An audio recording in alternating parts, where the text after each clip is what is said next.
2013 წლის სექტემბერში ჩატარებული კვლევის მიხედვით იუსტიციის სახლი კონსტრუქციული თვალსაზრისით ექსპლუატაციისთვის ვარგისიანი იყო. კვლევა შენობა ნაგებობების და კონსტრუქციების კომპიუტერული მოდელირებისა და პროექტირების საინჟინრო ცენტრმა ჩაატარა.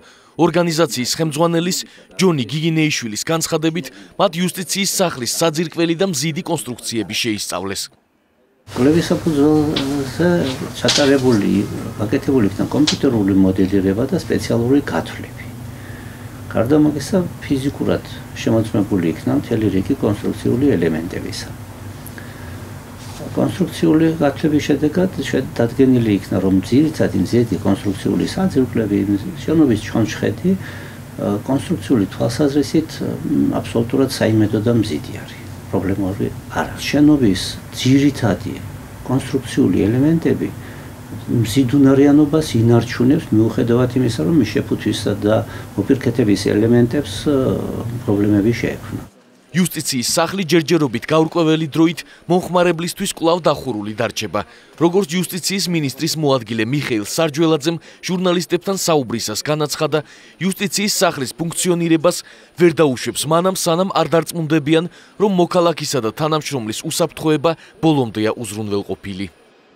სამწუხაროდ მდგომარეობა არის შექმნილი ისეთი, როდესაც არავითარი გამართლება არ ექნებოდა ჩვენი მხრიდან რისკის გაწევას, იმდენად რამდენადაც აპრიწონეთ შეიძლება იყოს დაყენებული ეს თქო მეორე ინტერესად ადამიანის სიცოცხლე და ჯანმრთელობა, უსაფრთხოება. აქედან გამომდინარე ასეთ ვითარებაში, როდესაც თუნდაც იოტის ოდენა რისკი არსებობს, რომ მოქალაქის ჯანმრთელობას ან თუნდაც ჩვენი თანამშრომლის ჯანმრთელობა შეიძლება რაიმე საფრთხე გააჩნდეს, ასეთ პირობებში ბუნებრივია გადაწყვეტილების მიღება და პასუხისმგებლობის აღება ამ მიმართულებით რასაკვირველია, რომ გამოირიცხება.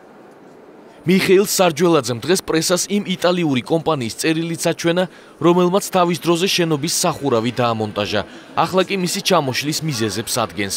დასკვნაში ნათქვამია, რომ შენობის ეს ნაწილი 100%-ით გამართული არ არის და რომ შესაბამისად რეკონსტრუქციამდე მისი ფუნქციონირება მიზანს შეუწყვეტელია. მინისტრის მოადგილემ ჟურნალისტებს კომპანიის სახელწოდება არ გაუმხილა. ნაციონალური მოძრაობის წევრი იუსტიციის მინისტრის ყოფილი მოადგილე გიორგი ვაშაძე ამბობს, რომ იტალიური კომპანია, რომელმაც სამშენებლო სამუშაოები შეასრულა, პერმასტელიზა ჯგუფია და რომ პასუხისმგებლობას დაზიანების შესაკეთებლად აღნიშნულ კომპანიას უნდა დაეკისროს. ვაშაძის თქმით, აღნიშნული პრობლემის მოგვარებას იუსტიციის სამინისტროში ხელოვნურად აჭიანურებენ. იუსტიციის სამინისტროს თანამშრომლები დღესდღეიდან მაგ შენობაში და მუშაობენ. ეს კიდევ ერთხელ მიუთითებს იმას, რომ აბსოლუტურად ხელოვნურად ხდება ამ პროცესის გაჭიანურება. თუ შენობა საშიშია, მაშინ არავინ არ უნდა შედიოდეს შენობაში. ხო ესეა რა. ამიტომ არის რომ სამწუხაროდ ის რაც ხდება დღეს, გაცილებით დიდ ზიანს მიაყენებს კონსტრუქციას, ვიდრე აქამდე ჰქონდა ეს. 30000 კვადრატულში ხარვეზე რა თქმა უნდა იქნება. ამიტომა რომ ყველა ხელშეკრულებაში დევს, რომ გახსნიდან, ამუშავებიდან 1 წლის, 2 წლის თუ 3 წლის ვადაში ის კომპანიები ვალდებულები არიან თუ რამე ხარვეზე გამოჩნდა, რომ გაასწორონ. ეს სტანდარტია. ეს მარტო საქართველოში კი არ არის და მარტო ამ შენობაზე კი არ არის. აბსოლუტურად ყველა ხელშეკრულებაშია თუ რამე აშენებულა სადმე.